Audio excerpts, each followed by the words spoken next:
If you've spent any time researching type 2 diabetes online, you already know everybody disagrees. Low carb versus plant based, fasting versus eating 6 times a day, metformin versus no medication at all. It's exhausting and it's confusing. And for someone who just wants to get their life back, it can feel completely hopeless. But here's what I found when I went looking past the noise. The top experts and the research, the clinical trials, the decades of patient outcomes, they actually agree on a lot more than you think. And the habits that they agree on are the ones that work. Dr. Jason Fung, the nephrologist who wrote the book on reversing type 2 diabetes, Dr. Eric Berg, whose metabolic health videos have been watched over 1 billion times, Dr. Benjamin Beichman, the metabolic scientist at BYU, who has spent his career studying insulin resistance, Dr. Mark Hyman, 13-time New York Times bestselling author and one of the most recognized names in functional medicine, and Dr. Sarah Hallberg, the physician whose clinical trials proved that over half of her patients could reverse type 2 diabetes through diet alone. These people, along with the research, don't agree on everything, but there are a few things that they do agree on. My name is Jared Linder. I'm an ICU nurse with 16 years in critical care and a lifestyle medicine health coach,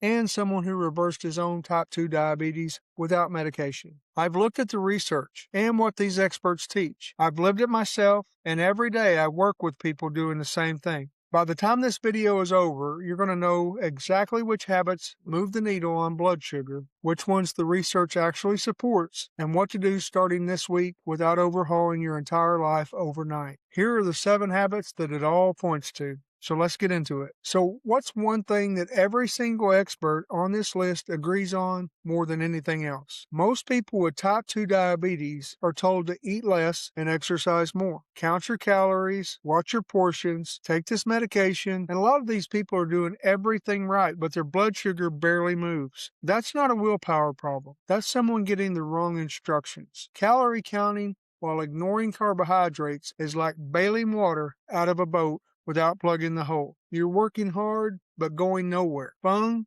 Berg, Beichman, Hyman, and Hallberg all point to carbohydrate reduction as the primary dietary lever for reversing insulin resistance. Not because carbs are evil, because carbs drive insulin. And chronically elevated insulin is what drives type 2 diabetes. When you reduce the carbs, insulin comes down. When insulin comes down, your cells start responding again. That's not a theory. Hallberg's clinical trials showed that over half of her patients reversed their diabetes doing exactly this. The goal isn't eating less, it's eating right.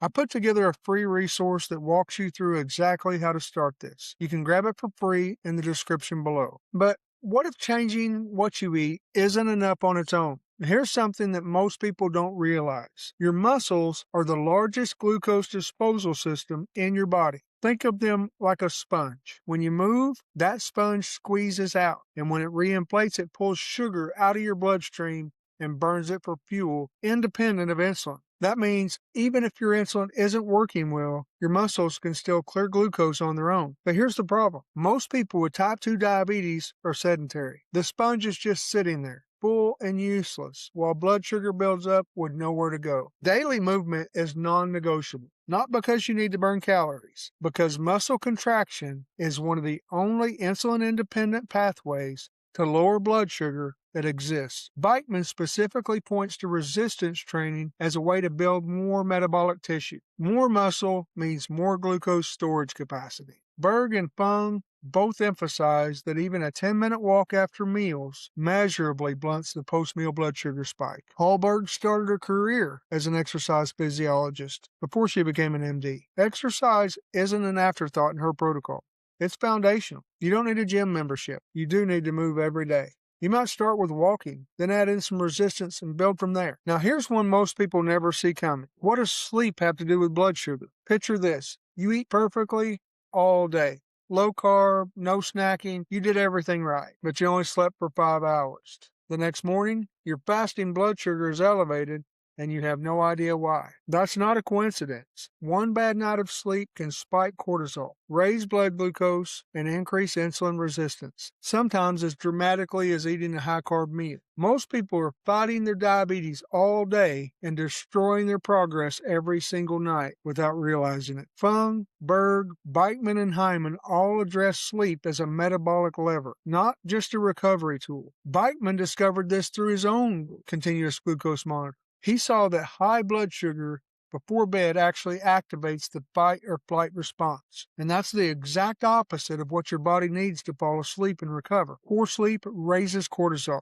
Cortisol raises blood sugar. High blood sugar disrupts sleep. It's a cycle that's going to keep you stuck no matter how clean your diet is. 7 to 9 hours, consistent schedule, dark room, no high-carb meals at night. This isn't optional. So if cortisol can spike your blood sugar from a bad night of sleep, what do you think chronic stress is doing to you every single day? I had a client who was doing everything right for weeks. Diet was dialed in, walking daily, sleeping better, but he was having a hard season at work.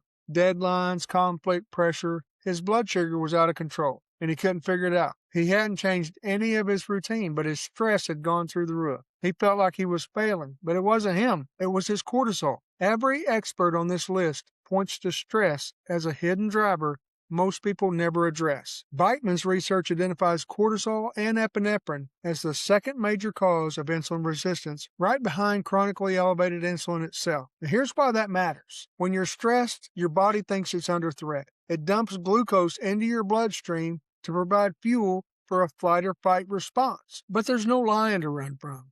There's just a traffic jam or a difficult conversation. And now your blood sugar's elevated with nowhere to go. You can't out-eat chronic stress. You have to address it directly. Walk, breathe, pray, whatever works for you. Build it into your day like a prescription. Now, what if there was a way to lower insulin without changing a single thing you eat? Most people eat from the moment they wake up until right before bed. Breakfast at 7, snack at 10, lunch at noon, snack at 3, dinner at 7, something sweet at 9. That's 14 hours a day of eating, which means 14 hours of elevated insulin. Your body never gets a break. It never gets the chance to lower insulin long enough to start burning stored fat or restoring insulin sensitivity. You're keeping the system flooded all day, every day, and wondering why nothing's changing. Now, if you're on insulin or some kind of other drug like glipizide, please talk to your doctor before you start fasting. Skipping meals on those medications without supervision can cause dangerous drops in blood sugar.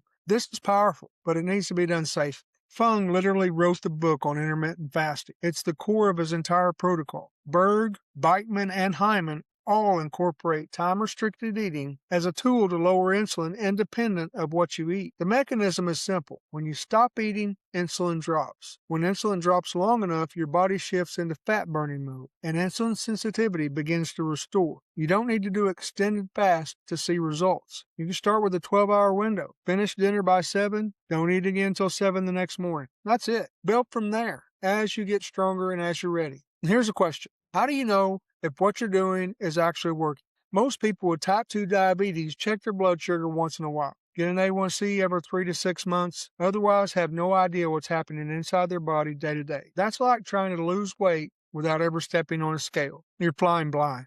And when you're flying blind, you can't make adjustments. You can't see what's working, and you can't connect cause and effect. So you either give up or you keep doing something that isn't working because you have no data telling you otherwise. Hallberg built Virta Health on remote monitoring. Her patients tracked continuously, and that data drove their results. Beitman uses continuous glucose monitors to understand how food, sleep, and stress affect metabolic health in real time. Fung and Berg both emphasize awareness as the first step to change. Now, you don't need a CGM to start. Track your fasting blood sugar in the morning. Log what you eat for 2 weeks. Count your steps. Pick one metric and own it. Awareness is the mechanism that drives change.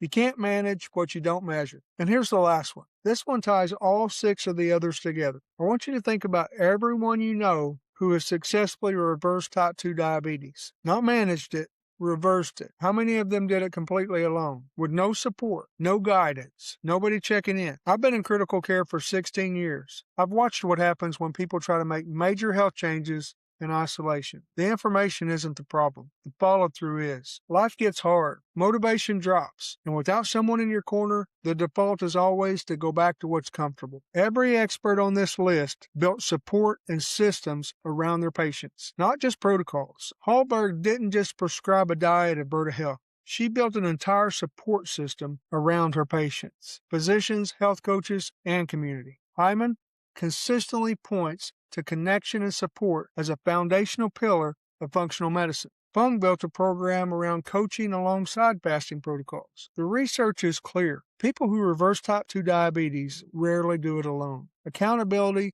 changes outcomes. It shortens the timeline. It keeps you in the game when things get hard. Now, whether that's a coach, a community, a friend, or a structured program, find your people and do this together with them. If you want support doing this, someone to look at where you are, what you're doing, and to help you build a clear path forward, I offer a free strategy call. No pressure, no pitch, just clarity. The link's in the description. So book a time and let's talk. Those are the 7 habits. And here's what I want you to notice. None of them require medication. None of them require a perfect diet. None of them are out of reach. They're just the right instructions applied consistently with support. And if you want to go deeper on any one of these, especially the nutrition piece, because that's where most people get stuck, I put together a video that walks through exactly what to eat, what to cut, and how to structure your meals to bring blood sugar down fast. It's the logical next step for everything we just talked about. I'll link it right here. So go watch that next. It'll change how you think about food and blood sugar for good. Thanks for watching.